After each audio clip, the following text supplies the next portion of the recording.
السلام علیکم داملا حاجی مرزا. 6 سال می شود که شوهر من در بستر بیماری خواب است. یک چند مراتبه موی سرش را خودم گرفتم، لیکن آدمان میگن که اگر زن موی سر شوهر را گیرد نکاحش بریده می شود. شما از نقطه نظر اسلام این را چقدر شرح می دهید؟ التماس جوابش را همین روز گردانید. من چند بار برای همه شما اعلام کردم، باز اعلام میکنم، همین زنک ها را فتواهاشون گوش نکنید، زیرا همه اونها بی سواد هستند. هیچ کدام اونها یگان مدرسه تمام نکردند، هیچ کدام اونها یگان مفسر قرآن و محدث نیستند.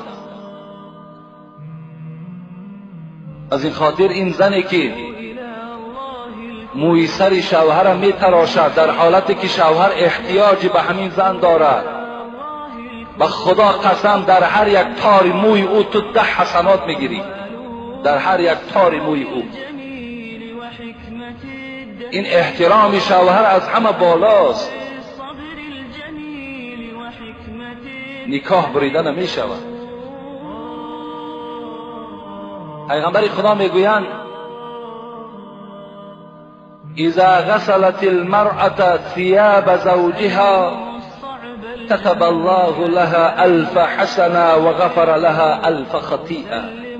کدام زنی که اگر لباسهای چرکین شوهر میگیرد و در یک ظرف می اندازد و با دستهای نازک خود میشوید برای احترام شوهرش، برای که شوهرش لباس تازه پوشد، او را برده دستمال میکند و در دست شوهرش میدهد، پیغمبر خدا گفت در هر لباس شستگیت 1000 ثواب در نامه اعمال نویساده می شود و 1000 خطاهای تو را خداوند کوره می کند به خاطر لباس او را شستن.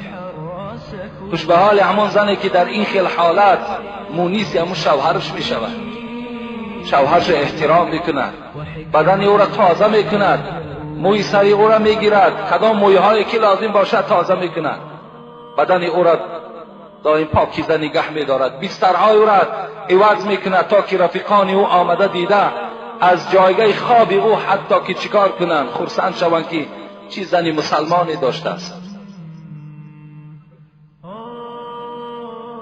پیغمبر خدا میگوید قمت علی باب الجنه فاذا عامه من دخلها المساکین.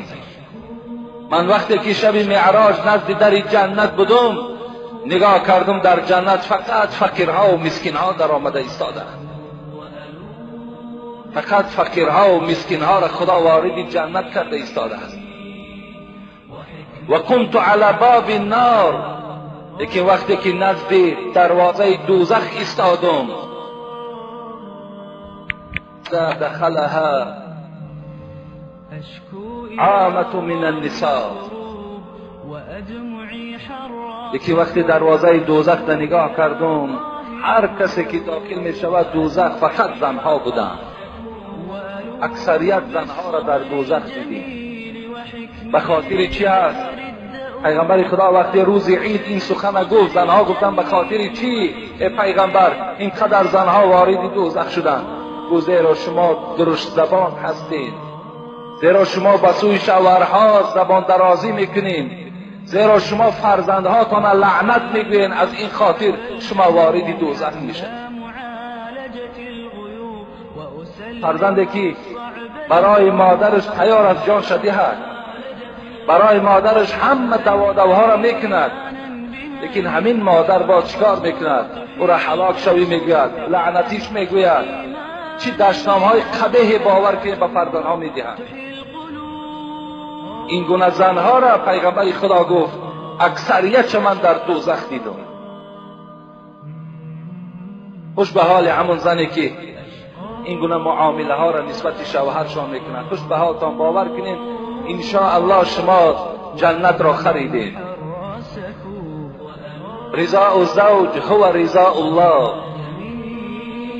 در بعضی حدیث ها آمده است رضاگی شوهر حتی رضاگی پروردگار هم هست. چه رضاگی پدر و مادر هم رضاگی خدا میگویند، برای زنها رضاگی شوهر هم رضاگی خدا میگوید.